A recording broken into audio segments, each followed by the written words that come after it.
All right, shalom, everybody, and welcome to the Yishai Fleischer Show. We are broadcasting live from Judea to the world, and you're a part of it wherever you are. And shalom and welcome to Rav Mike Feuer. Shalom. Oh, shalom, Yishai. It's good to see you. It's great to see you. It's great to be seen. And I am have been declared to be a free man.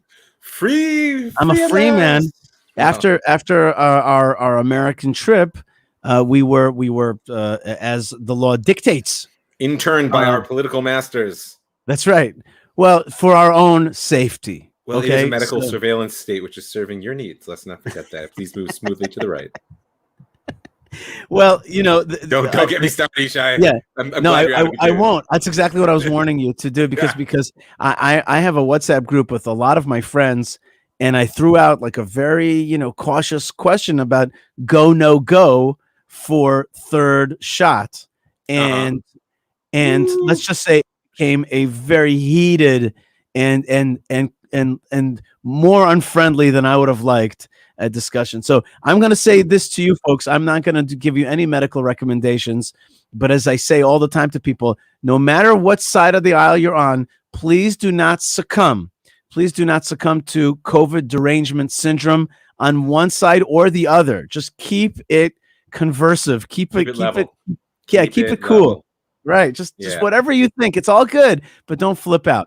Let's talk about another topic that's important, and I want to wish everybody great health. If you're not sick, then I wish you health, and if you want to take the third shot, gesundheit and good luck. And if you had COVID, well, congratulations, and if you passed it well, that's great. And if not, and if you're struggling, chazak v'amatz. That's right.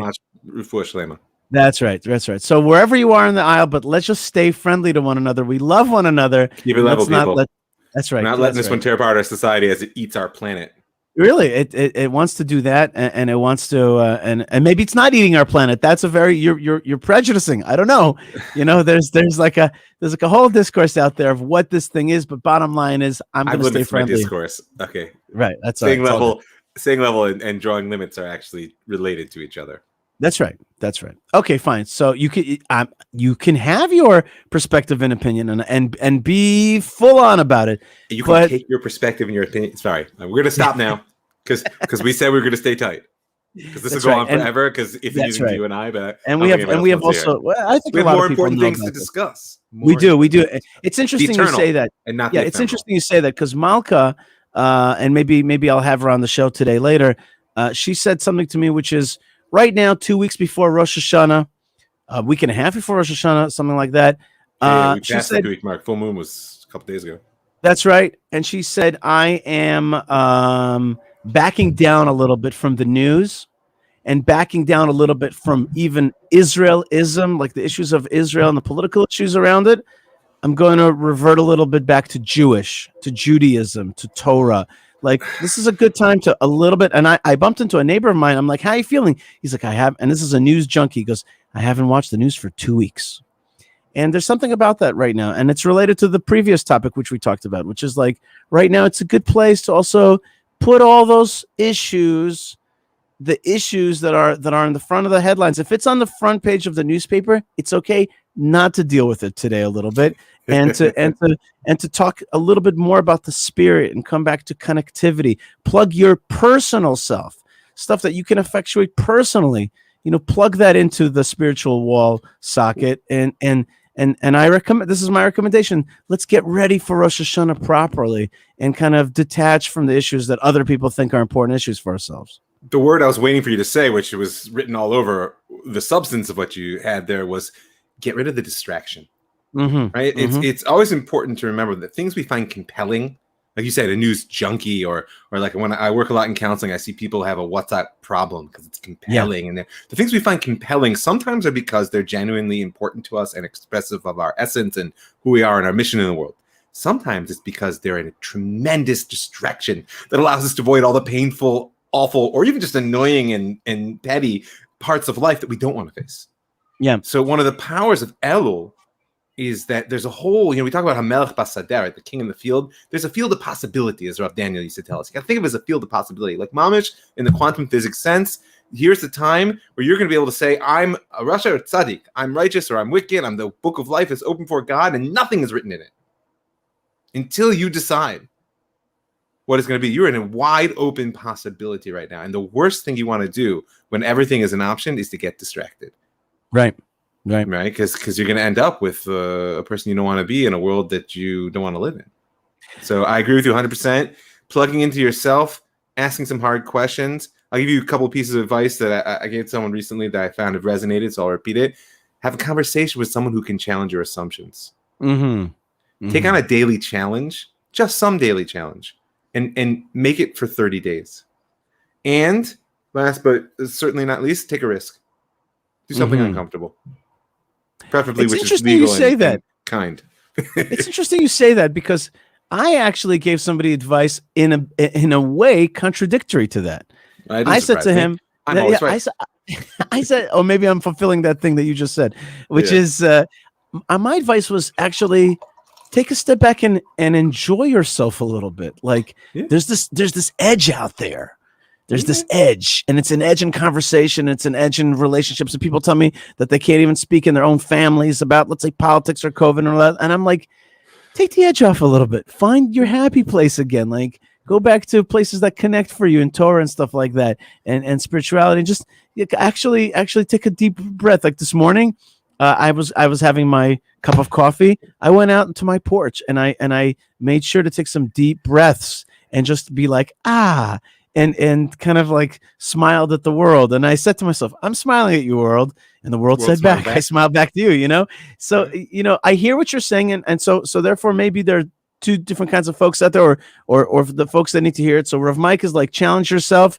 What else you said? Challenge yourself. Have a conversation with someone who will challenge your assumptions. Right. Take on a habit goal, some daily goal, and do it for 30 days.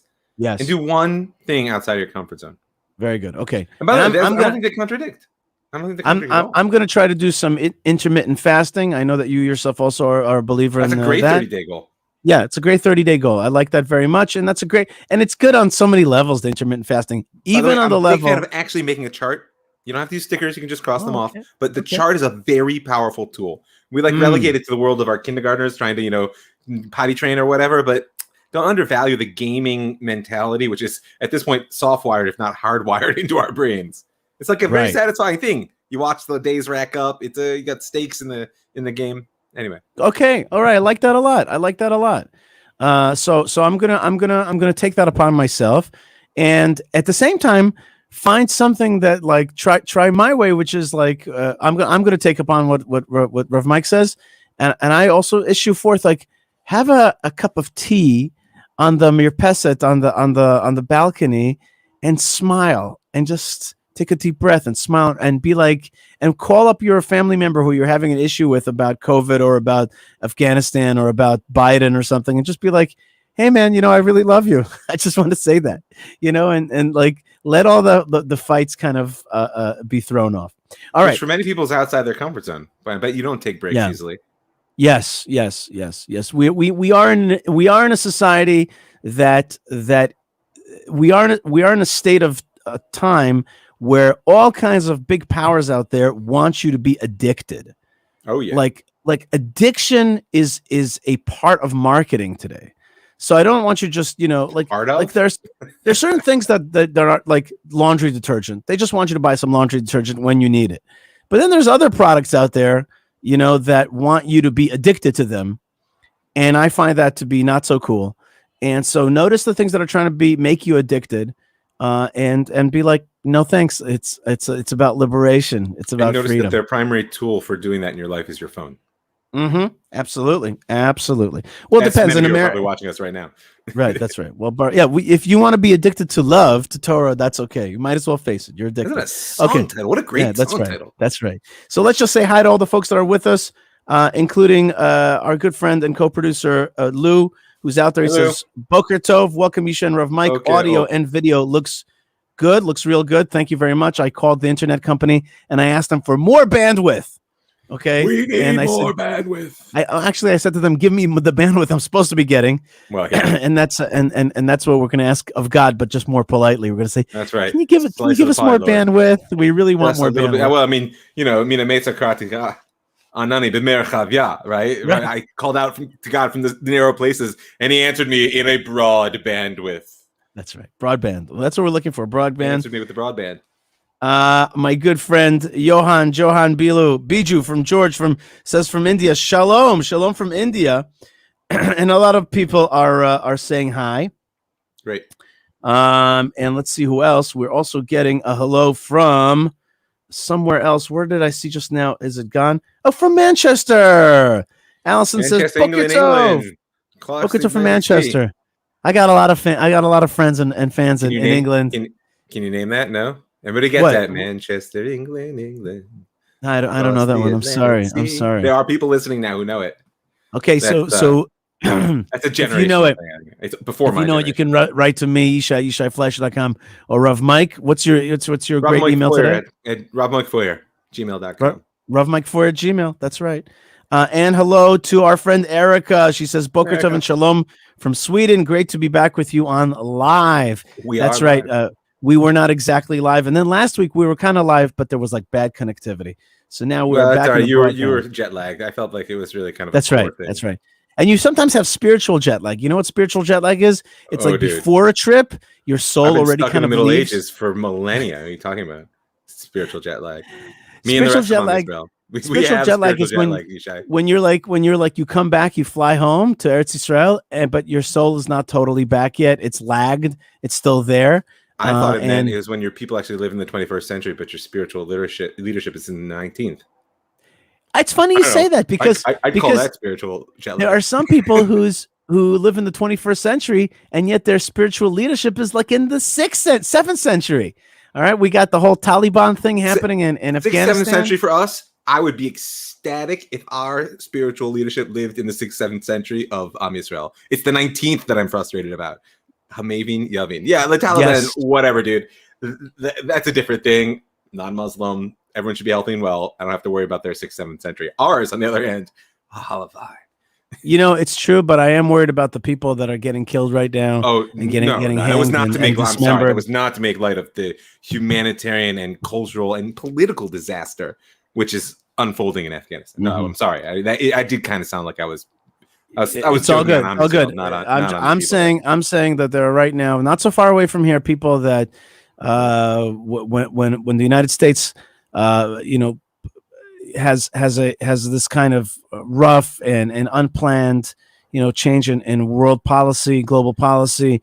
Well, careful. It may have been rough, but it wasn't unplanned. I mean, meaning it wasn't planned well. Certainly, President Trump also cut a deal. Basically, the idea was there, but the implementation. Yeah, listen. You can't leave lists of your colleagues. There's no question. The Taliban to take. There's no question that they turned tail and fled, and there's no question that somebody just wasn't paying attention, or the decision makers weren't getting the information, or whatever. But also, don't forget that Afghanistan is where empires go to die. Right. Like since the 19th century and what's called the Great Game, right, between the British and the Russian empires, Afghanistan is where empires go to die. Actually, since before that, in all honesty. I understand that. I understand that. It's the chopping block of the foolish powerful. Still, don't give in your colleagues to be murdered. Okay. No, I'm not excusing that. I'm not excusing that. Don't leave behind jets and stuff that could be used by the enemies. This will be remembered as the turning point of American empire. Even though, in all honesty, it already happened, in my humble opinion. But this will remember because it's just such a siman. It's like, in the end of the day, no heads are going to roll. Nobody's in America going to lose their. I mean, God forbid, heads will roll in Kabul, but in America, in Washington, no heads will roll. Nobody's going to lose their career over this, and the American people will forget, except for those who served, who, of course, exactly what I was going to say. Those people who know that they're bond of blood and brotherhood, and generally a different political perspective on the question, although not necessarily so. But that itself is the siman. And don't forget, by the way, that Right. Arnold Toynbee teaches in his theory of civilizations that you can have a dead man walking. A civilization Right. can continue to grow and thrive economically and even culturally, but politically, it's already dead, right? And ironically enough, in his world, it would be Trump's slogan that indicates its death. Because he says that a people that worships its past more than it worships its future, who glorifies its ancestors instead of elevating its pioneers, has basically already given up. Right? And the whole "Make America Great Again" piece, as opposed to envisioning what the great future for America is, right? And by the way, it's a warning for us here in Israel. Zionist nostalgia ain't going to take you anywhere. And post-Zionism may come with certain package that we don't like, but I have post-Zionists that I revere, from Yair already down to our dear friend Yehuda Cohen, and I wouldn't even be afraid to call myself one at times, as long as it weren't misunderstood.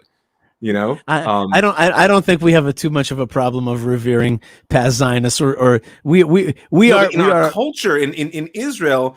The right, which represents more the values that I'm seeking to see realized in our culture, leans on that Zionist nostalgia, and it's a mistake.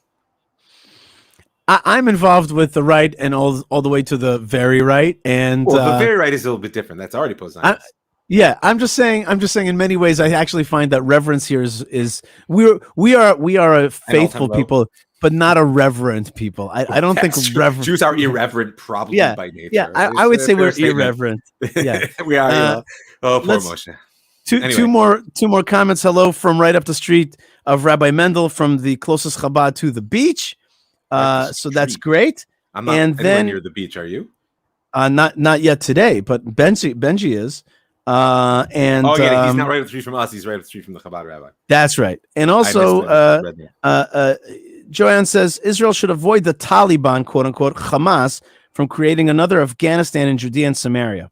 Agreed. The only solution is prayer, and I add in parentheses, to kick jihadi butt and build more homes in Judea and Samaria. No withdrawal. That there is peace. All right, listen, very good. I don't know if it's the only solution is prayer, but it's an important one. And like we were speaking about, it's also deepening our Torah, right? And not letting go, like you said, of the political and territorial issues of kicking butt to our enemies, but deepening our Torah. Looking, where's the Torah taking us? Not just the spiritual jet lag of nostalgia and trying to tinker with the Torah to make it fit our current needs, but like what's the deep vision and the questions that the Torah is asking us to engage now?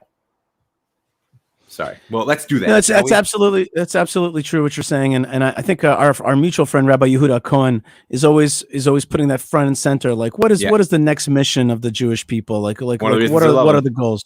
Yeah, he does a great job. And by the way, I don't know if you got a chance to hear it, but I did get to do an interview with him. The picture. I didn't see. I bet it was good. Huh? In New York, on the streets of New York City. It was. You did it on the street. On the streets. Awesome. On the streets. We went to one of his old corners, haunts? And we. It was good. It was special stuff. Old haunts.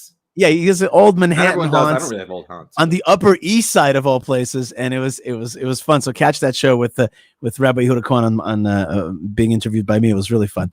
All right, listen, this is a Torah portion which I called for the purpose of the show an invitation for declaration, right? And there's a lot of declarations here. The declarations are many. The first we'll deal with right now are the declarations of the first fruits. I have arrived. The Bikurim. That's right. Here's my first fruits. And the second declaration is the tithes that you bring to Jerusalem.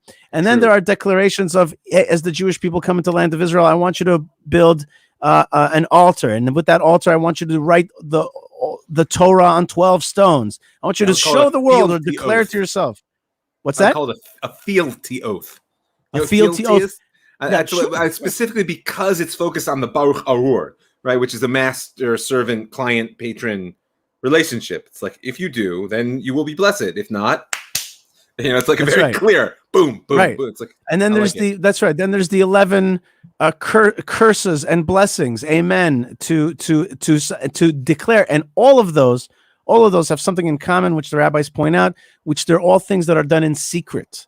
All the things that are negative things that are done in secret, they're cursed. They're cursed, those things. And so therefore, I'm saying again, it's declarative. God says, let's declare something that's kind of hidden. Let's put it out there. Things that we might hide from society. Let's put it out there and say what we really stand for, so that we're not speaking out of two sides of our mouth. Let's declare that even those things that are hidden, let's put them out there and say, no, this is not our way. Our way is a way of holiness. And then finally, God also declares the curses. What's that? It's God's own declaration. I mean, it comes through Moshe this time, but still. Right. Ooh, it's a heavy. And those declarations are the vision of an upside down world where everything is dark and impossible. And I must tell you that I was just now with Malka and I were with her grandmother, my kids' great grandmother, and she and my kids, and she's 90 something, I think about to be 95, 94 or 95, and very, very clear minded. And she has great memory, always had a clear mind. And the kids were starting to probe her about the Holocaust. And she's an Auschwitz survivor and many other camps as well. She has a number from Auschwitz. Will she speak about it with them? And she started talking right about it without any problem. And amazing. And she said to the kids, she pointed at them and she said to them, "You are my revenge against Hitler." Kacha, like this, she said to them. And that's that's like a moment in your life when your great grandmother says, you are my revenge against Hitler, your life. Yep. So that's something. And the reason I mention this is because the curses are very much envisioning a state of affairs like the Holocaust, which end with the God forbid declaration that I'll send you back on ships as slaves to Egypt. And nobody will even want to buy you. That's how bad it'll be. It's a total reversal of Jewish history. God says, "Be with me, and I will take you forward." Like you said before about Toynbee, like your history will move forward. If not, I will devolve the whole thing. They say that when the Romans destroyed Jerusalem, the slave markets of Rome were so flooded with the captives that a horse cost more than a human being. Mm-hmm. In terms more of than a Jew. More than a Jew. Yeah, meaning the kiyum, the fulfillment of that vision there has happened more than once. And of course, Jewish life was even cheaper in Germany. Right. That's right. So it's a powerful declaration of the way in which things can go. Okay, so let's just get to the first two declarations and talk about them for a second. The first one is the tithes. The first fruits.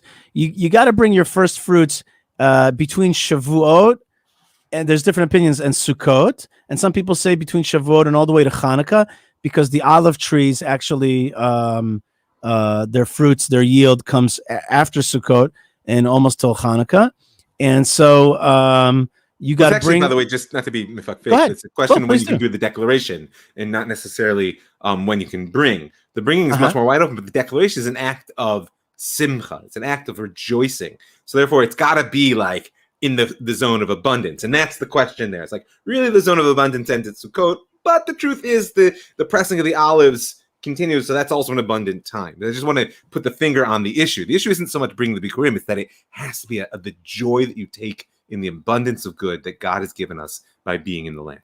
Mm-hmm. Okay, I like that zone of abundance. That's like motivational. The samachta, right? That's right. That's what it says. You shall rejoice, right? So. And so you go in front of you go to Jerusalem and you go in front of the Kohen, and there's a discussion in halacha whether they have to prompt you or not, but you basically have to say the phrases that we say on Passover. Arami oved avi. Yeah. My father. Well, there's many explanations, but my father was an Aramean worker. Or he served the Arameans, or wanderer. That's right, a wanderer. That's right, wanderer. Yes, right. with an aleph. That's right. Is a right, but lost. It's such an interesting thing.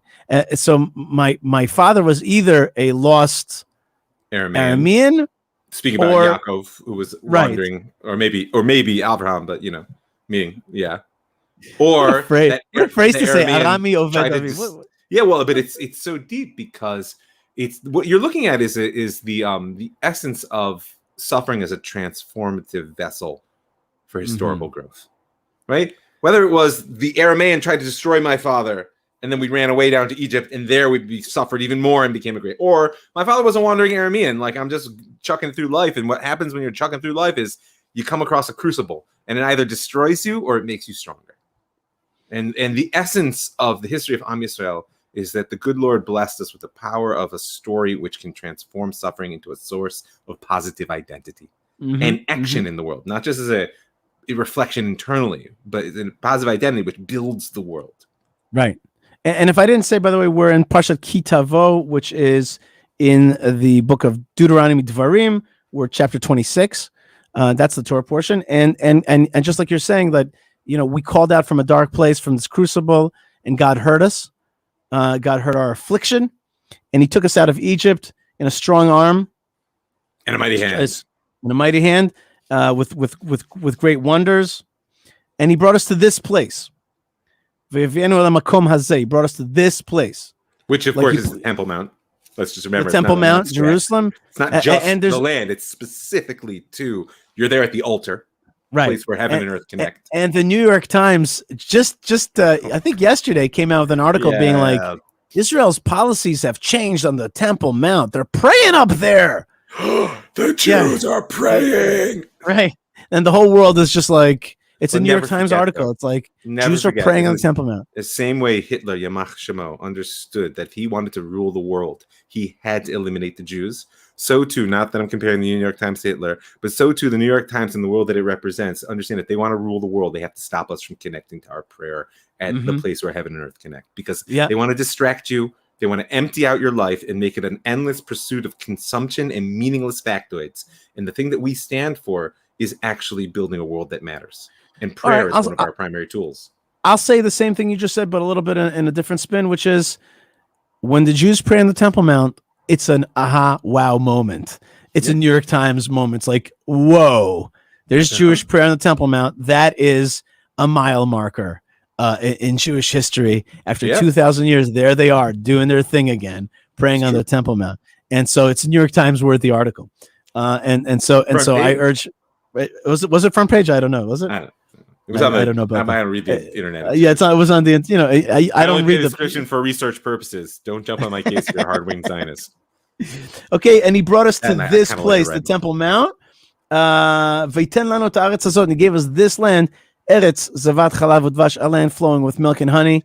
Wait, can I share one thing with you on that line? The beautiful shot from Eric Fromm. We've spoken about Fromm before. Years ago, when I asked you about Fromm, you said, I read The Art of Loving, but I haven't read Escape from Freedom or Man Himself, etc. So I recently have been working with The Art of Loving, because it's a tremendous tool for counseling, I find. Absolutely. And he gives a beautiful shot on why is it Eretz Zavat Chalav Udvash. He says that the job of, like, what he sees as a psychoanalyst, he's talking about mother love. He says there's two types of mother love. One is sustain, unconditional life. Give life, and that is very important for a child and every human being to feel like there's a love that is just. But then there's another job that a mother or the mothering person has, which is to teach people that life is good. It's not just like you're going to survive, but life is good. That's a good thing. No matter how difficult, it's a good thing. So he says, why is it Eretz Zavat Chalav Udvash? He says, Chalav is Chalavim. It's mother's milk. It will sustain you. And God could have said, listen, you've been slaves. You're wandering in the desert. You're going to live. He says, but udvash. You don't need dvash. You don't need honey to survive. You live perfectly fine. Some people tell you it make you sick, right? But not really. Because if you don't taste the sweetness and the goodness of life, then like shumma, like what? Like you were saying before, right? And so it's beautiful, right? That God promises Eretz Zavat Chalav Udvash. Right? It's going to be good life. We say it in a different way in Judaism. Shana tova umetuka. Right? Like have a good year. Like all the basics should be taken care of, but and sweet. Yeah. That's very interesting, and that's great. And Erich Fromm, he was really a very brilliant guy. Jew lost his Torah in World War One. How can you blame a man? Huh? You imagine? Yeah. But a great never really thinker. Lost it in his own way. Oh yeah, a great thinker. I would say my personal explanation for land of milk and honey is the same thing when it comes to milk. It's mother's milk. But honey is one of the things that bees make in order to lay their larva in there, and then when the larva is born, they eat from it. And so, to me, honey is a representative of the womb, And so, when you say land of milk and honey, it's land of feminine, motherly milk, raising the child, and honey is fertility and the womb itself. And so it's a way of saying, it's kind of a secret way of saying land that will raise you, land that will be your motherland, and you will grow here and you'll be strong and you'll be successful in it. And so it's like a code to say this is a land of fertility, which is a more kosher version of like something that like the idolatrous folks would kind of serve some kind of gods of fertility. This is a way of saying I will give you a land of fertility. It's a land of milk and honey. It's just a more beautiful way to say that. So that I think that ties in nicely with Eric Fromm. Excuse me, a little bit of get all choked up, huh? Yeah, no, I think it's actually phlegm on the in the vocal cords. Anyway, anyway, so as you said, you have to be happy with all the goodness that God gives you, and then so that's declaration number 1. Yep. Then there's another declaration, which is the tithing in the 3rd and 6th year. These are the tithes that you gotta bring to Jerusalem. Am I right? We have 3rd and 6th year is Meiser Oni. 1st, 2nd, 4th, 5th is Meiser Sheni. This is Meiser Oni.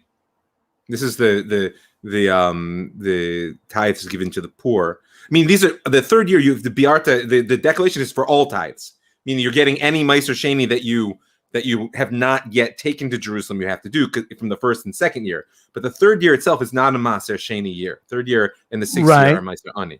But you are correct that in the 3rd year, that's the one that you bring to Yerushalayim. Yeah, because you should have brought it to Jerusalem in the 1st or 2nd year. You've now reached the end of the 3rd year where you didn't separate in that year. But if you haven't taken it to Jerusalem, then you need to get up there and have a party, basically. Yeah. Right, and that's also called that's also called biur masrot, right? Yeah, biur just means to eliminate. Usually, I mean, the implication is by fire, but not necessarily. It can also just mean like getting rid of. You're paying off those masrot. You're bringing them into Jerusalem. No, you're consuming them. It's a consuming them. Mm-hmm, it's very important. It's consuming, right? Biur is they should be consumed to extinction, that they no longer exist. And literally in the 2nd tithe, it's meant to be eaten in Jerusalem.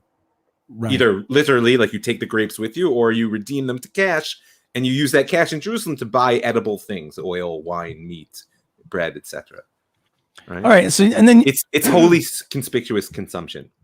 That's what you come to you come to Jerusalem and you say and spend 1/10 of your income on food and drink. Right.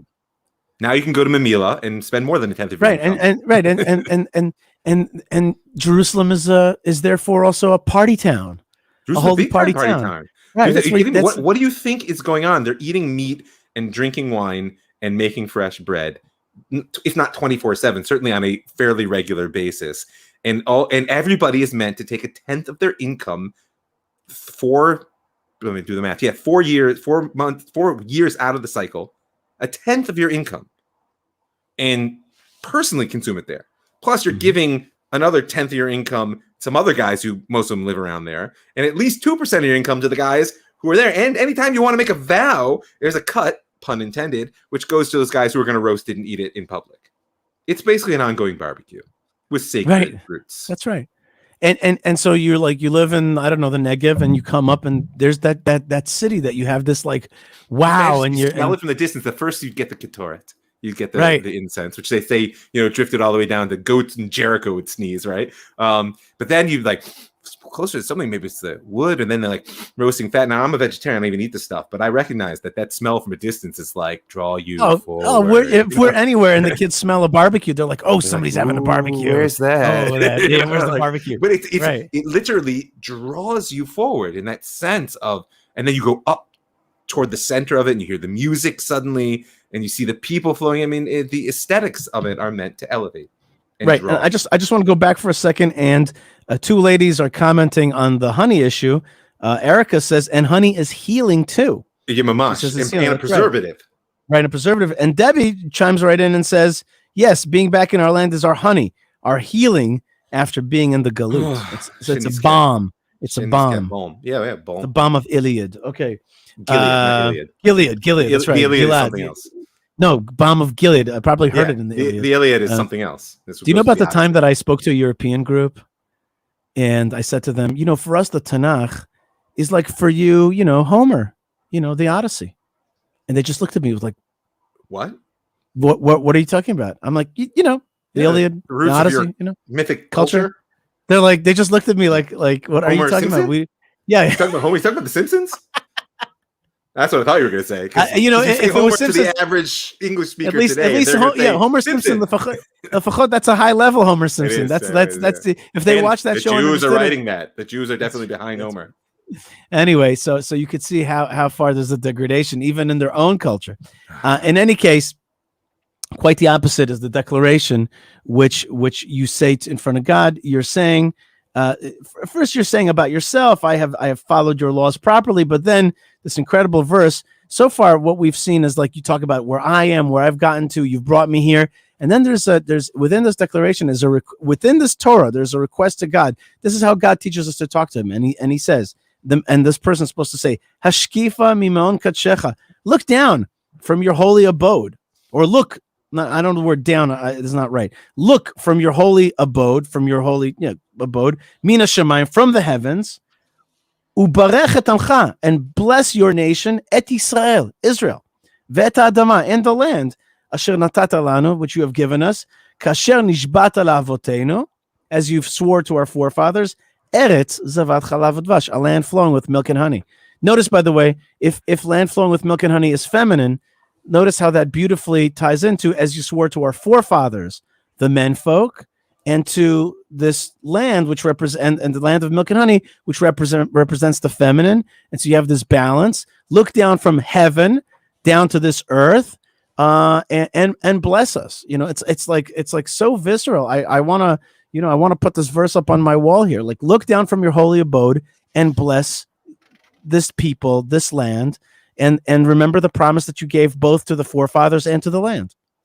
Yeah, it's a very powerful sort of encapsulation of the structure within which we're meant to exist and thrive. Or without even getting into it, you can keep chasing it out to the fact that the poor and the support of the vulnerable within society is an essential part of this act, right? Because that's also wrapped up in the whole cycle of Maaser, meaning the aspect of give and receive. Right.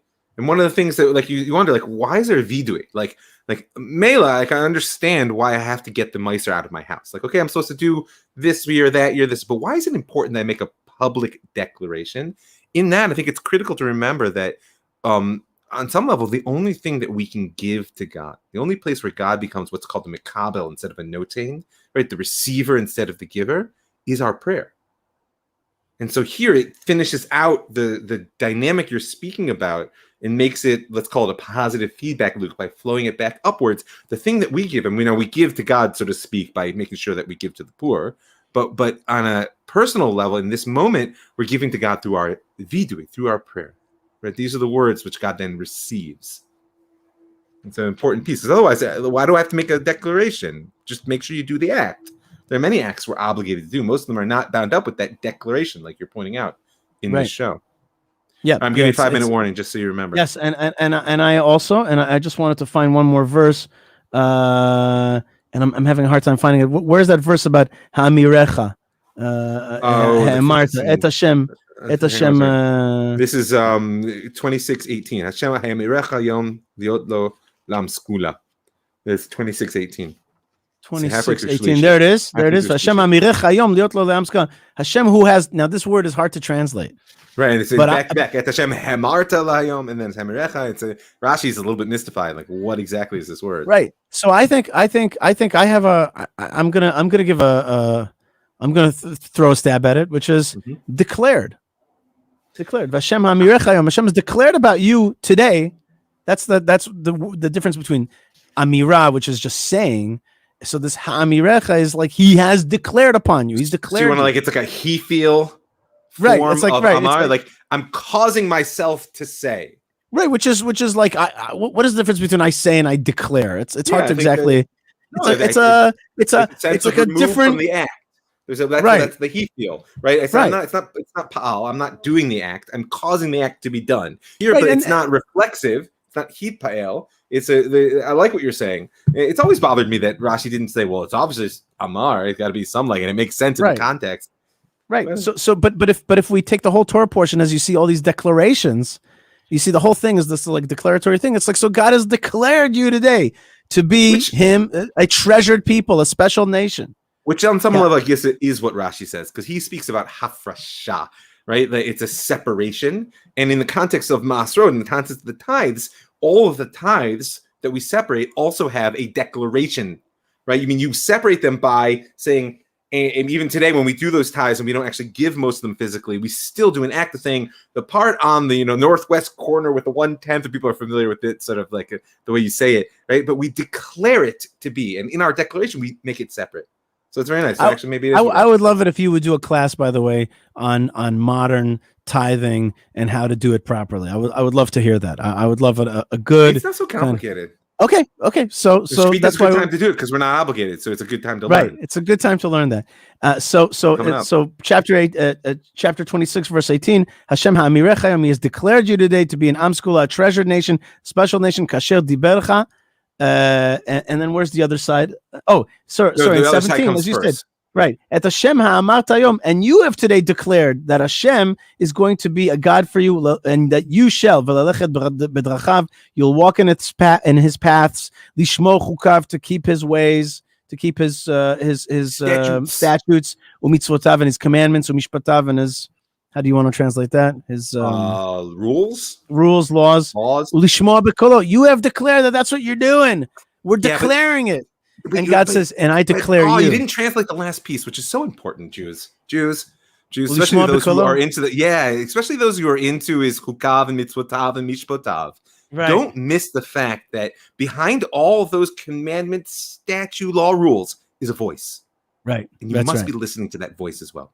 Right. And we call that, by the way, in American law, we call that the spirit of the law. Like, try to understand what he's saying to you. Don't be like didactic to the point where you become a kind of automaton robot, an ultra kind where, of like Isaiah person. says, it becomes kav, tzav, right? Right. Line, command, and then poof, the whole thing falls apart. See the big picture. See where the whole trajectory is. What he wants from you. Listen to the voice behind the words. Very good.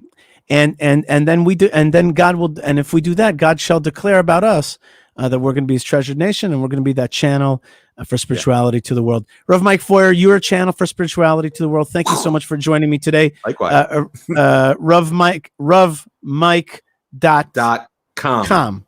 That's right. And Jewish Story. .com and JewishStory.co. .co. That's right. That's co. Somebody else got it out there. Somebody wants to pick that up for me and give it to me. I'm happy to have it. All right. Very good. So check it out. JewishStory.co and RavMikeFeuer@gmail.com is the way to reach you. Or on and Facebook, you have also, I'm always out there. You can that's right. And you also have a new masterclass that people can join. That's true. And TJS that's Live every Sunday evening. Israel 8 to 9, America 1 to 2. Very good. God bless you. And thank you so much for joining us. Yeah, in the East Coast, which then goes to the rest. Okay. All right. It's got the sun's got to rise somewhere, right? So there you go. That's the way it works. Rav Mike Feuer, thank you so much for joining us, and I bless you that God that we shall declare God to be king, and that He shall declare us to be that treasured nation. Amen. All right. God bless you. Shabbat shalom, and thank you, folks, for being with me. It was really fun to be with Rav Mike and to get that energy going again, and to be live from Judea. And it is the Rosh Hashanah season. I want to urge you to go to YishaiFleischer.com. Check out all the other stuff I'm doing, all my other projects. Of course, first and foremost, strengthening Jewish Chevron, and of course, we're always giving out sparks of Jewish Chevron, of the forefathers and mothers. We also intake sparks. So send us your emails, send us your prayers. And if you want to donate and support, check out hebronfund.org, hebronfund.org. And if you want to support my continuing broadcasts and my efforts to beautify places like the tomb of Ruth and Yishai in Hebron, and to renovate it. So, and also the Israel Biblical Highway, which we're working on a lot now to create as a road that hooks in, that brings together 7 holy cities on one biblical highway, on one original Bible belt. Then go to YishaiFleischer.com and donate. It's a great time before Rosh Hashanah to get out your tithes and to give people here in the land of Israel strength and bless them wherever you are. And I want to thank all of you so much. And I want to thank all the good folks that are there, including Allison, who says, thank you both. Good start to my day and goodbye. Absolutely. Louis asks, Louis, I have a problem with that. Louisa says, disabled access. We're working on it at the Tomb of the Patriarchs and Matriarchs. And anybody who's disabled will be able to get in with pride. But until then, we'll get you in one way or another. That's for sure true. And God bless you guys wherever you are. And thank you for joining me from all over the world. And I want to bless you out there in Sweden and in England and in India and in the different parts of the United States. I love that we are global together. We are a global community in the best way possible when we have something to focus on, which is the love of Israel, the love of the God of Israel, the yearning to follow him more closely. That is what brings us together. And that is my great honor and pleasure to be a small channel of that for you. And all I want is you to channel it back by sending me an email and connecting and just being part of the story. So lots of love and lots of blessings from the land of blessings. Thanks again to Lou, to Yocheved, to Moshe Herman, and to Ben Bresky, and to Tabitha for getting this show out. More great stuff is on the way. Stay tuned, stay connected, stay part of the program. Lots of love, lots of blessings, and shalom.